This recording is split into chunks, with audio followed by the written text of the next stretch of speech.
Okay, happy Hanukkah. 2 short and 3 halachot. Asur le'echol limot sha'ah achad lifnei zman adlaka. This is important halacha because I saw the ramifications.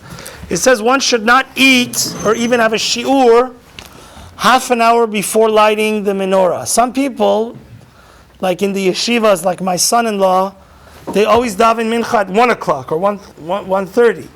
So it says such people, if you want to have dinner, like right now, the first time to light is Seta Kochavim is around 5:10. It's 5:00. Kochavim is 5:27. Sit. No, Seta Kochavim 20 minutes after Shkia. You could light the menorah nowadays 5:05. Shkia is 20 minutes is the time. So it says like at 4:30 if you want to have a grand meal like pizza. A meal in halacha is considered if you like what you eat on Shabbat. Like have 2 kabetzah, more than 55 grams, that's not allowed. Because when you eat a lot, like the minhag of Tehran, they used to eat a lot, and the minhag was to sleep after your meal. A lot of times, that's why we have to be very careful. The Ben Ish Chai says parenthetically, that on Shabbat, when people say Birkat HaMazon, they should say clearly, because when you eat a lot, it makes you what? Lethargic. So therefore, before the menorah, within a half an hour, one should not have a official meal, but to have a little bit, and you shouldn't even have a shiur, because we're afraid that if you start learning Gemara, like our dear friend here does, you may get so engrossed, you're going to forget to light the menorah.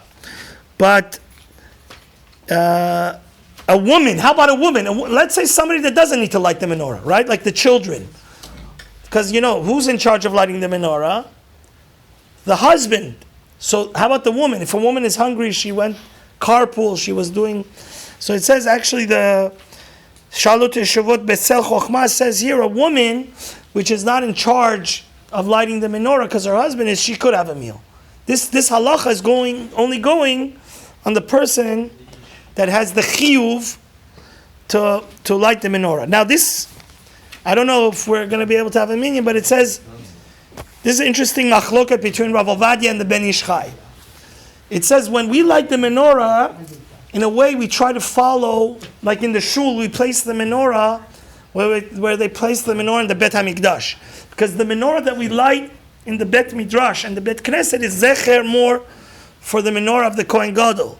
So therefore, the Kohen Gadol always used to do what first?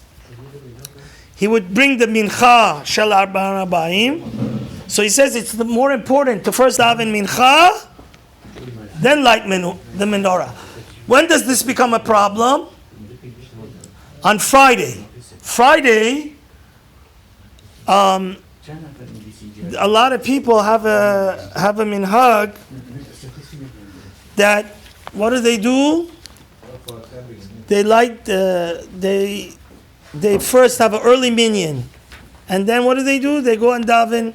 So this what happens there is that ensures that they first daven mincha, like 1 o'clock or 2 o'clock, then they go home and light the menorah. But here, Rav Obadiah is of the opinion that tefillah b'sibur is more important than this idea. You understand? So the Ben Ish Chai says this is such an important halacha that if, like let's say usually here in Santa Monica, we don't have a minyan at 2 o'clock to daven mincha on Friday. Then at home, we go light the menorah, then we light the Shabbat candles. So the Ben Ish Chai would say it's better to daven b'yachid before you light the menorah in your house, then come to shul. But Rav Obadiah argues, he says that this is just chumrah, this is not really halacha, and that's the way we follow, that if you're in a community like ours, that unfortunately I don't think we're going to be able to have 10 people, then you would of course go like regular every week.